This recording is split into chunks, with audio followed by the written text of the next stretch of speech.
Start. Suman bug, আপনি আজকে আপনার ওয়েস্ট বেঙ্গল পুলিশের ইন্টারভিউ ছিল। হ্যাঁ স্যার, ছিল আজকে। আচ্ছা, আচ্ছা।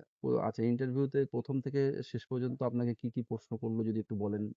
স্যার, প্রথমে ঢোকার সঙ্গে সঙ্গে আমায় জিজ্ঞেস করলো যে, "তোমার নাম কি? তোমার পড়াশোনা কতদূর? এবং কি, কি সাবজেক্ট ছিল?" তারপর জিজ্ঞেস করলো যে সংস্কৃত ছিল, সংস্কৃত নিয়ে একটা কোয়েশ্চেন ধরেছিল। তারপর একটা স্টিল প্ল্যান্টের নাম বলতে বলল, সেটা কোথায় অবস্থিত। আর তার সাথে ধরেছিল যে আমার যেমন হবি ছিল ক্রিকেট খেলা, তো আমার হবি থেকে কিছু কোয়েশ্চেন ধরেছিল। ক্রিকেট থেকে কিছু কোয়েশ্চেন ধরেছিল। আচ্ছা, ইন্টারভিউ ভোটে কজন ছিল? ২ জন ম্যাম ছিলেন এবং ৫ জন স্যার ছিলেন। কোন সাবজেক্টের উপর কোনো কোয়েশ্চেন করেন? ওটা স্যার সংস্কৃত থেকে একটা ধরেছিল যে সংস্কৃতে পড়েছে যে কোনো একটা পদ্য বা গদ্যের নাম বলে। কতক্ষণ হয়েছে তোমার ইন্টারভিউ? স্যার ২ থেকে ৩ মিনিটের মতো হয়েছে। ভিতরে কতজন ছিল? ২ জন ম্যাম এবং হুম, ৫ জন স্যার ছিলেন এবং ওনারা খুব ভালো। খুব আচ্ছা। ভালো ভাবেই আমাদের ইন্টারভিউ নিলেন।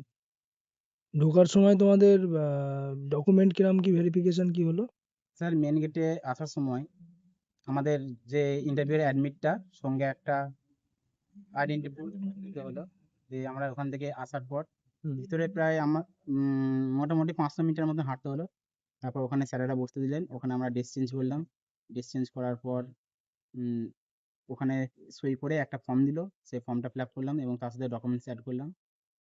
ওখান থেকে আবার একটা জায়গায় নিয়ে গেল। সেখানে ডকুমেন্ট ভেরিফিকেশন হলো এবং আবার ভেতরে বায়োমেট্রিক এবং বিভিন্ন ডকুমেন্ট ভেরিফিকেশন হওয়ার পর আমাদেরকে একটা জায়গায় বসতে দিল। তারপর সেখান থেকে আমাদেরকে ইন্টারভিউ রুমের দিকে নিয়ে গেল এবং সেখানে কিছুক্ষণ বসার পর আমরা ইন্টারভিউ। ইন্টারভিউ দিয়ে কিরকম কি মনে হচ্ছে? স্যার, আমি তো আমার বেস্টটা দিয়ে এসেছি। আমি আশা করব আমার সাকসেসটা পাওয়ার জন্য। আচ্ছা, আচ্ছা। ওকে, থ্যাংক ইউ। ভালো, হ্যাঁ, বেস্ট অফ লাক ফিউচারের জন্য। ধন্যবাদ। চ্যানেলটা ফলো করছো তোমরা, পরপর এরকম ইন্টারভিউ দেখতে পাবে, অবশ্যই সাবস্ক্রাইব করে রেখে দাও। Thank you.